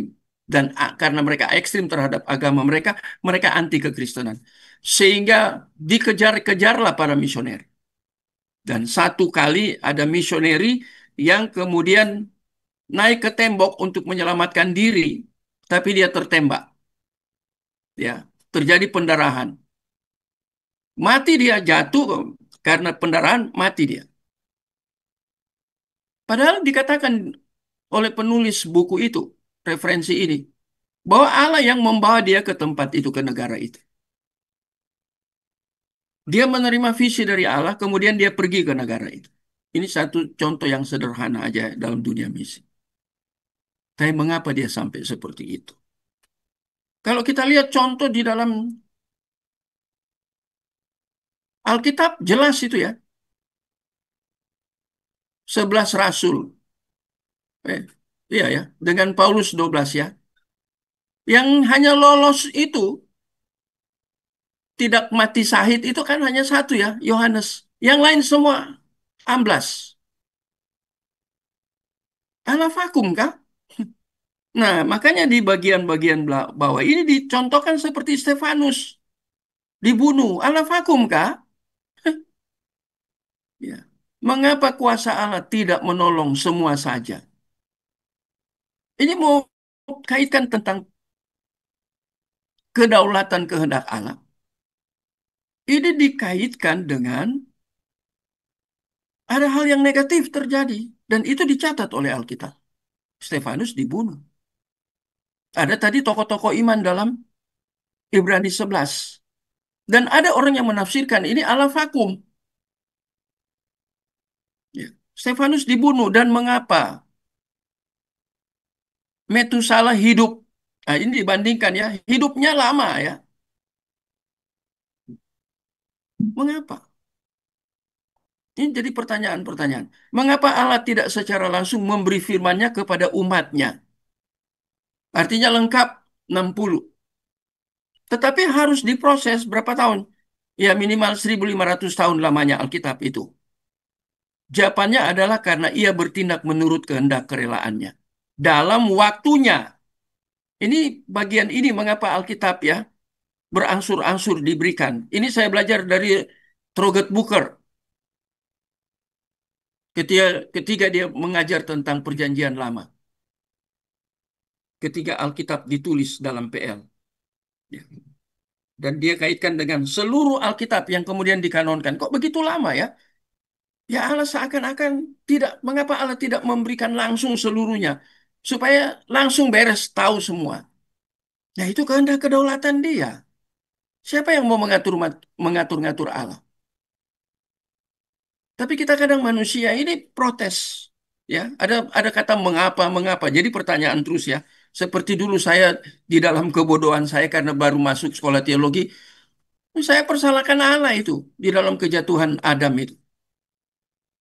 Ya. Allah kan maha tahu the attributes of God. Allah maha tahu. Allah sudah tahu bahwa kalau taruh di situ, Adam dan Hawa pasti jatuh. Mengapa Allah taruh itu? Yang ngajar saya terogot bukur geleng-geleng. Kamu protes, mau komplain Allah dengan cara berpikirmu. Tapi kita lihat kata mengapa ini ya. Ya. Ini kan jadi pertanyaan besar. Allah berdaulat melaksanakan kuasanya. Tapi tetapi mengapa?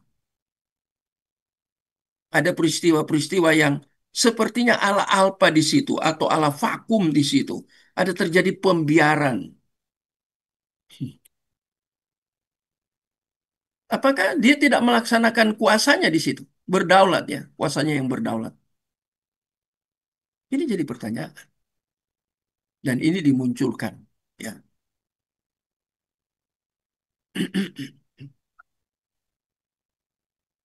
Itu yang kedua. Yang pertama ya. Sekarang yang kedua.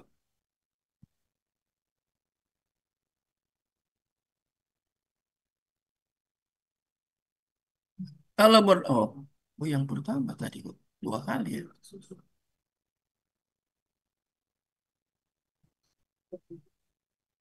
Nah, yang kedua Allah melaksanakan kemurahannya. Sekarang kemurahannya yang ditekankan. Berdaulat ya. Allah berdaulat dalam melaksanakan kemurahannya. Ini karena kemurahannya semata-mata ditentukan dengan bersumber dari kehendak Allah yang penuh kemurahan itu. Jadi kemurahan Allah itu berpusat pada dirinya sendiri.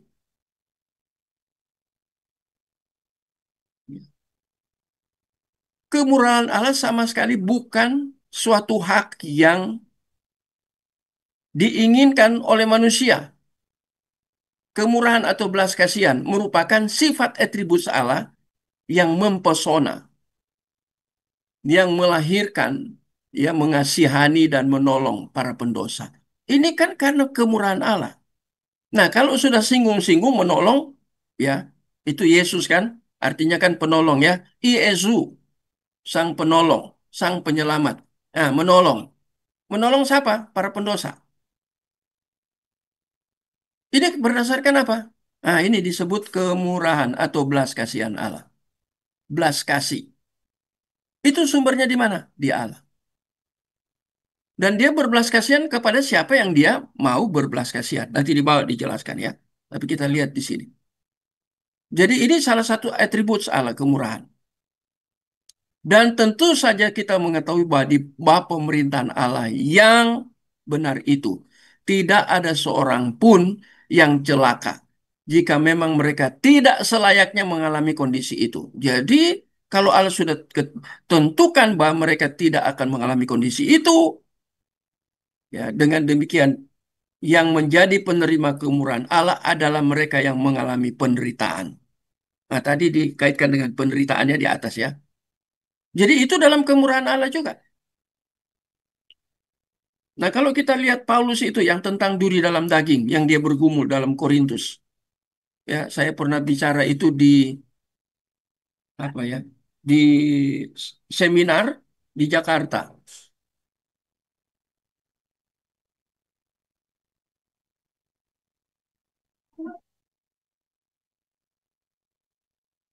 Jadi saya pernah sampaikan ini ketika saya diminta untuk memberikan seminar di Jakarta di sekolah internasional. Gimana kabarnya? Ya.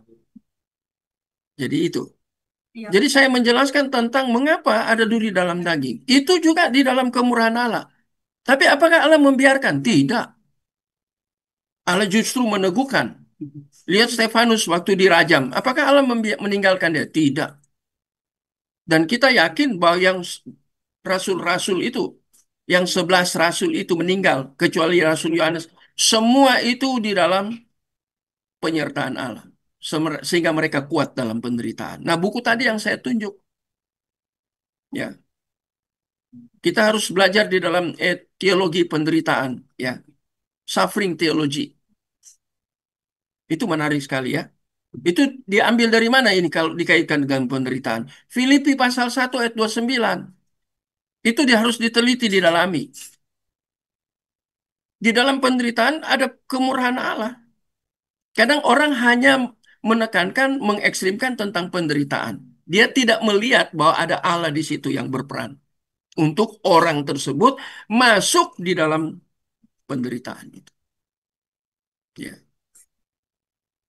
Saya menulis ya, saya sampai tulis di buku ya tentang masalah ini penderitaan.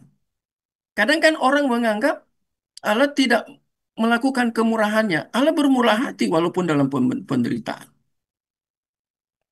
Ya. Yang harus dipahami dengan seksama adalah bahwa Allah memberikan kemurahan kepada siapapun, seturut dengan kehendaknya. Ini jelas sekali dalam apa? Mazmur 9 ayat 15. Nah, yuk kita baca. Ini sudah dibaca. Ini menekankan tentang kemurahan. Mazmur 9 ayat 15. Mazmur. Roma. Sorry. Bukan Mazmur ya. Roma 9 ayat 15.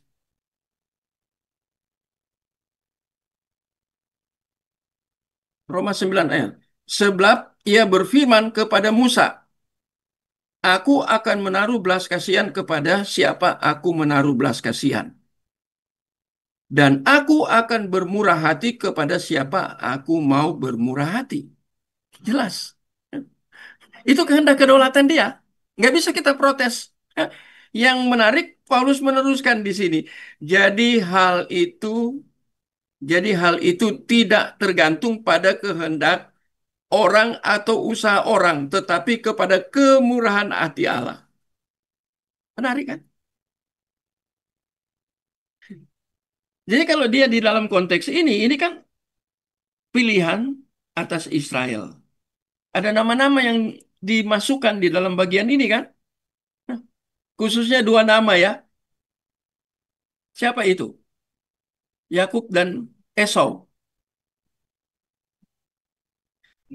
Aku menaruh belas kasihan kepada siapa aku berbelas kasihan. Dan menaruh kemurahan kepada...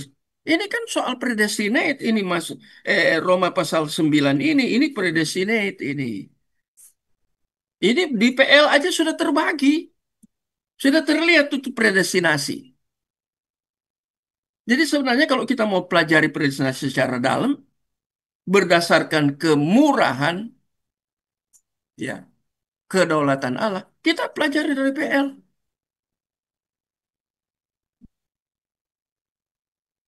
Contoh lain, perbandingan. Apa? Eh, anak dari Abraham. Dua kan? Ya. Satu dari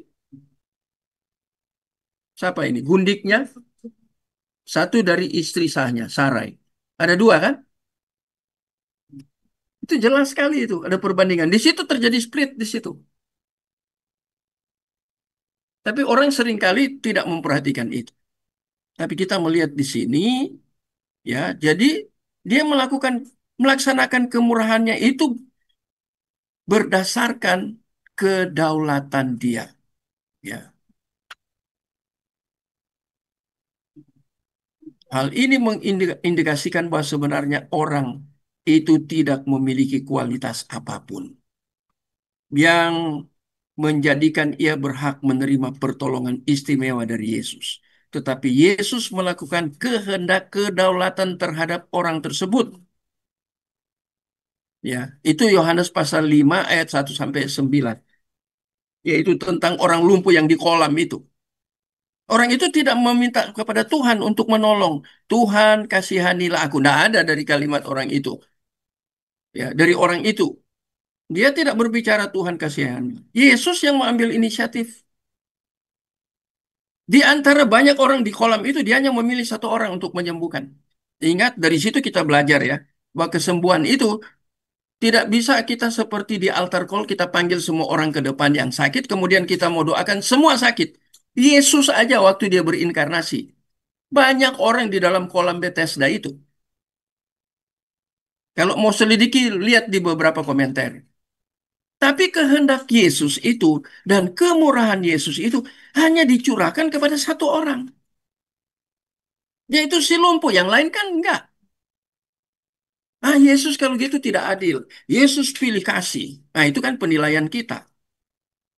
Dia hanya bermurah hati kepada orang yang di dalam kolam itu, yang lumpuh. Orang yang belum masuk dalam kolam ya, bukan dalam kolam ya, di luar kolam. Yang tidak bisa berkutik dan tidak ada pertolongan. Dan yang unik lagi, orang itu tidak meminta belas kasihan dari Yesus. Yesus yang ambil inisiatif. Jadi dia datang spesial ke kolam Bethesda itu, dia sudah punya kehendak. Dan ketika dia melakukan kehendak dieksekusikan atau melaksanakan itu berdasarkan kedaulatan. Dan itu jatuh kepada satu orang. Dia tidak sembuhkan semua orang kok. Yang jadi pertanyaan sekarang, ya kalau karena saya melihat di lapangan ya, di field ini ya, banyak orang kan mau sembuhkan semua orang yang sakit. Lucu. Yesus yang punya kehendak kedaulatan, ya, kemudian kehendak kedaulatan itu dikerjakan kepada orang tertentu yang dia pilih. Nah, itu kan pilih. Itu juga pilih loh itu. Hanya satu orang yang dia sembuhkan. Yang lain enggak. Lantas kita mau bilang kalau gitu Yesus pilih kasih, kita mau nilai Yesus seperti itu kan? Mengapa hanya satu orang? Ya itu karena kehendak kedaulatan dia. Dia lakukan, dia eksekusi, melaksanakan itu.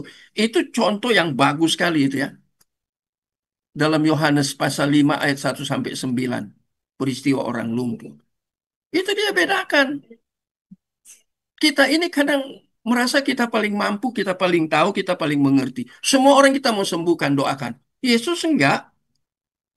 Dia melakukan kemurahannya, kedaulatannya.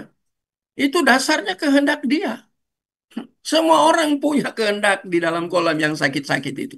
Yang datang karena sakit. Untuk siapa lebih dulu meloncat dan sembuh. Itu dalam tradisi ya. Tapi Yesus datang hanya untuk satu orang. Wah, itu menarik sekali itu kalau dikhotbahkan itu ya. Telitilah yang seperti itu. Ya, kekristenan sekarang tadi kan di awal-awal sudah dikatakan ya, justru yang diajarkan bukan ajaran Alkitab.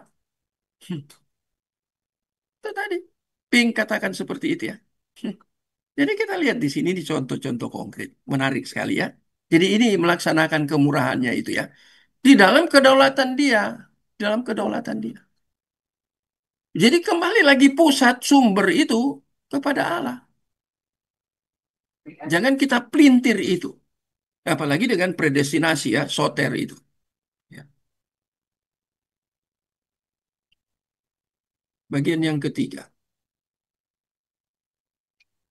Allah berdaulat untuk melaksanakan kasih-Nya. Ya, Allah berdaulat melaksanakan.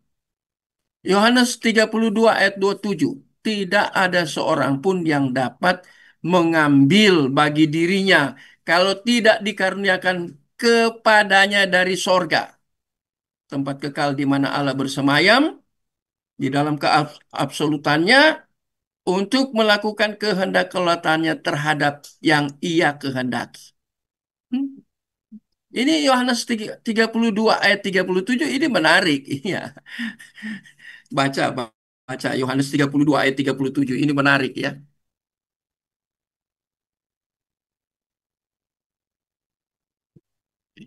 Yohanes sampai 32 ini ada salah ketik ya. Yohanes,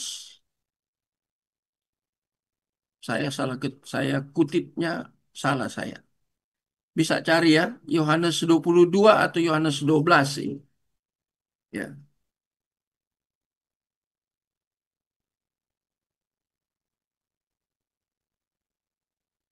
Yohanes 12 atau Yohanes pasal 2 ayat 27. Oh, yang tepat Yohanes pasal 2 ayat yang ke-27 sampai 25 ya.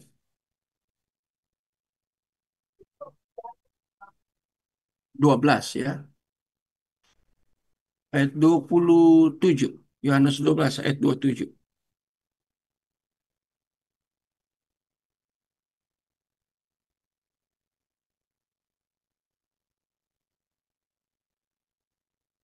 Ini keliru saya mengutip Alkitab ya, tapi ayat firman Tuhan yang dimaksud ini ya. Nanti saya koreksi lagi minggu depan saya ganti ayatnya ya.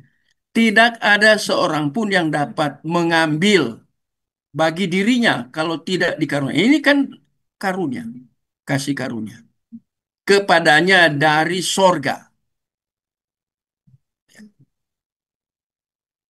Jadi ini berdasarkan karunia, kasih karunianya. Ya, jadi bukan berdasarkan,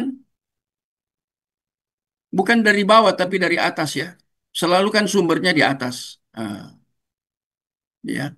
Hal ini bisa dibandingkan dengan Roma pasal 9 ayat 13 ayat 14 itu tadi tentang apa? Remnant teologi ya di dalam Roma pasal 9 itu ya. Itu remnant teologi. Ketika kita mengatakan bahwa Allah melakukan kehendak kedaulatan kasihnya, itu berarti kita mengetahui bahwa Allah mengasihi siapapun yang dikehendakinya. Artinya Allah tidak mengasihi semua orang. Ah, ini makin jelas. Predestinate sini muncul. Ya. Jadi Allah ya, siapapun bukan mengakui bahwa mengasihi siapapun yang dikehendakinya. Artinya, jadi ya, artinya tidak mengasihi semua orang. Ini kan predestinasi, predestinasi ganda. Jika Allah mengasihi orang, maka ia tidak menyiapkan neraka untuk orang-orang yang tidak ditentukan dari semula. Ya, di dalam kehendak kedaulatan kasihnya. Secara real, pemikiran pada umumnya bahwa Allah mengasihi semua orang, nah, namun itu bukan berasal dari Alkitab, tetapi menurut kata manusia. Nah, coba kita lihat sih. Memang pada dasarnya semua orang harus dihukum karena dosa Adam. Nah, ya. Dan ini kan Mazmur Daud, Mazmur 51 ayat yang ketujuh ini ya, itu tentang dilahirkan dalam dosa. Sehingga diperbudak oleh dosa, namun Allah telah menentukan sejak semula pribadi-pribadi yang diselamatkan terkait dengan salib Kristus untuk melepaskan, memulihkan, pemulihan dengan Allah berdasarkan apa? Kasih, anugerah, dan keadilan. Ini ada tiga di sini ya, yang bagian ini ya, tiga hal. Itu berdasarkan kasih, berdasarkan anugerah, berdasarkan keadilan Allah. Itu dalam soteriologi itu muncul di situ ya. Ya. Di dalam Yesus. Tanpa hal ini tidak ada seorang pun yang diselamatkan, yang selamat. Ya. Lukas pasal 6 ayat 35. Nah, ini ada bahaya interpretasi ya. Ini Yohanes pasal 1 Yohanes pasal 2 ayat yang kedua. Ada bahaya interpretasi ya. Coba kita lihat yang 1 Yohanes 2 ayat 2. 1 Yohanes. Saya bacakan. 1 Yohanes pasal 2 ayat yang kedua. Ini bahaya kalau ditafsirkan. Dan ia adalah pendamaian untuk segala dosa kita, dan bukan untuk dosa kita saja, tetapi juga untuk dosa seluruh dunia. Nah, menarik ini ya. Jadi seluruh dunia, kalau begitu seluruh dunia diselamatkan. Ini masalah terjemahan. Cek dalam terjemahan. Kembali ke teks-teks asli kalau lihat muncul seperti ini. Kalau seperti ini berarti akan bertentangan dengan yang bagian-bagian firman Tuhan yang lain. Ya, umpamanya di dalam Efesus itu nanti bertentangan. Ya, di dalam tadi Roma pasal 9 itu nanti bertentangan. Ya, dan bertentangan dengan lebih besar lagi ya dengan konsep teologi tentang soter ya. Apakah seluruh dunia diselamatkan? Ini harus hati-hati. Ya. Dalam sisa beberapa waktu ini, saya persilakan ada Bapak Ibu yang mau bertanya. Silakan. Mau bertanya Pak Moses, Mari Pak John. kadang kan gini Pak Moses, kalau kita bilang Allah hanya mengasihi orang yang dipilihnya dari semula, bukan mengasihi semua orang, seakan-akan Allah itu tidak adil gitu ya Pak Moses ya. Hmm, Ada kata seakan-akan ya.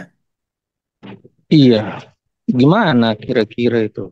Nah, tadi saya sudah bacakan. Saya bacakan lagi ya. Itu Iya Roma Pak. pasal 9 itu sangat jelas untuk menjawab ini. Ya, itu dasarnya, dasar biblikalnya untuk jawab atau dasar teologis ini jelas sekali di sini, ya. Nah, itu harus baca memang dari ayat berapa itu ya? Dari ayat 10 lah, harus baca dari situ ya. Harus baca terus sampai kemudian di ayat 9. Ya, ayat 9. Ketiga dikatakan di sini, aku mengasihi Yakub tetapi membenci Esau. Nah, itu dia kemudian dikatakan, aku menaruh belas kasihan kepada siapa aku menaruh belas kasihan, dan aku bermurah hati kepada siapa aku bermurah hati. Nah, itu kan, itu dari Hmm, dari pihak Allah, ya, semua dari pihak. Jadi hal itu tidak tergantung pada kehendak orang atau usaha orang. Menarik iya ya. iya. Tetapi kepada kemurahan hati Allah. Sebab kitab suci ayat 17 ya. Ada bagian ya.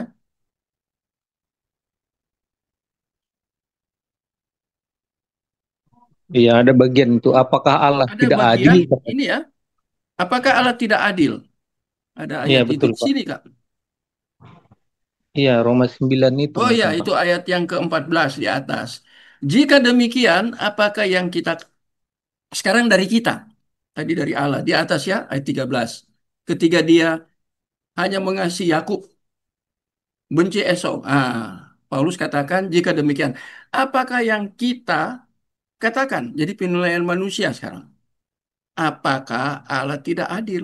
Itu yang pertanyaan Pak Yun. Ya, mustahil. Karena mengapa mustahil? Dia Allah. Ya, nggak mungkin dia bertindak seperti itu. Dia justru yang perancang keadilan. Ya. Nah, sekarang dikatakan, apakah Allah tidak adil? Mustahil. Ini jelas ayatnya singkat sekali ya. Nah, kadang cara berpikir kita itu seperti yang kata Paulus. Sehingga menjadi pertanyaan kita. Kalau terjadi predestinasi, itu kita sudah belajar, itu berdasarkan kehendak kedaulatan Allah. Karena dia Allah, dia pencipta, dia absolut. Keputusan-keputusan itu dia tidak bisa dikomplain. Tapi kita manusia, wajar kita bertanya, apakah Allah tidak adil? Ya, Paulus katakan, apakah Allah tidak adil? Paulus katakan mustahil. Mengapa? Baru dia beri alasan. Alasannya itu yang ayat 6, ayat 15 itu. Ini alasan ini memperlihatkan bahwa dia memiliki kehendak kuasa yang absolut. di dalam dia memilih antara Yakub dan Esau. Dia mengasihi Yakub, tapi dia membenci Esau. Itu jelas. Ya, sama seperti anak Abraham tadi saya katakan itu ya. Ishak, Ishak dan Ismail. Hmm.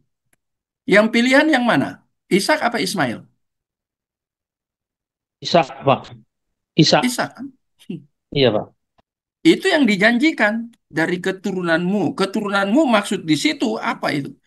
Harus dipelajari itu maksudnya keturunanmu. Dari Sarai, istri Sah. Yang satu gundik. Itu perselingkuhan Abraham. Jadi itu garisnya di dalam Alkitab sangat jelas ya.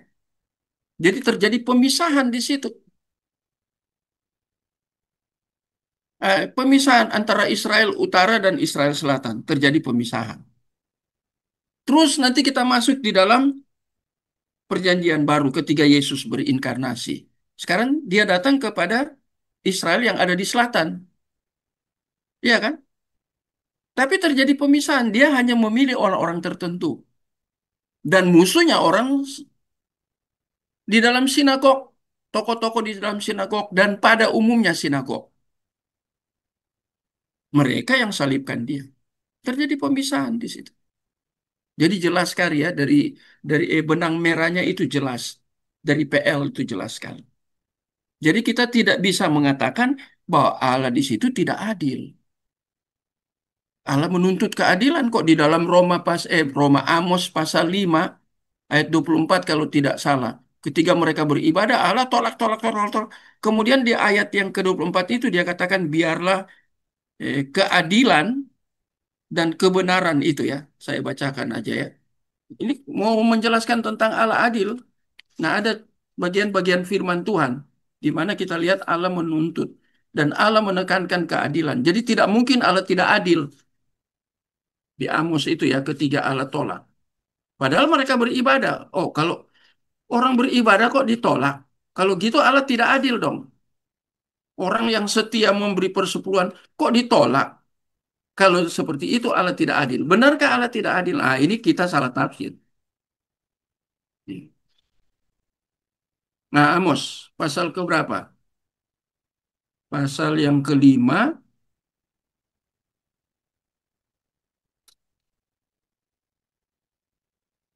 Amos pasal 5 ayat 20. Ini tentang ibadah Israel dibenci Allah. Ini ada singgung tentang satu ayat ya tentang itu. Adil. Ya ayat 24. Tetapi biarlah keadilan bergulung-gulung seperti sungai. Keadilan Allah adil. Predestinate. Kita lihat ayat-ayat itu. Penafsirannya itu bagaimana sehingga terjadi absurd di dalam interpretasi. Nanti kita akan belajar itu ya berikutnya ya tentang the providence of God. Bagaimana Allah memelihara. Itu ada buku-buku yang menulis referensi menulis tentang ketekunan orang-orang yang dipilih oleh Allah. Bagaimana mereka menjadi tekun. Apakah kalau ketekunan mereka tidak bisa jatuh? Tadi saya sudah mulai singgung. Tapi yang kita mau tekankan tentang ketekunan. Jadi ada banyak bagian di dalam predestinasi yang kita perlu pelajari. Sehingga saya katakan tidak finishing sampai ke 9, hanya 9 kali pertemuan. Ya, supaya kita tuntas, baru kita pindah tema yang lain. Ya, kalau Bapak Ibu setelah tema predestinasi ini selesai, ada Bapak Ibu yang mau usulkan tema baru, silakan dimasukkan ke saya. Nanti eh, saya pikirkan, gumuli, kemudian ambil keputusan untuk kita bahas tema lain lagi di luar predestinasi. Ya, oke, saya pikir cukup ya kita pertemuan malam ini ya. Ya, dan mari kita akan tutup dalam doa.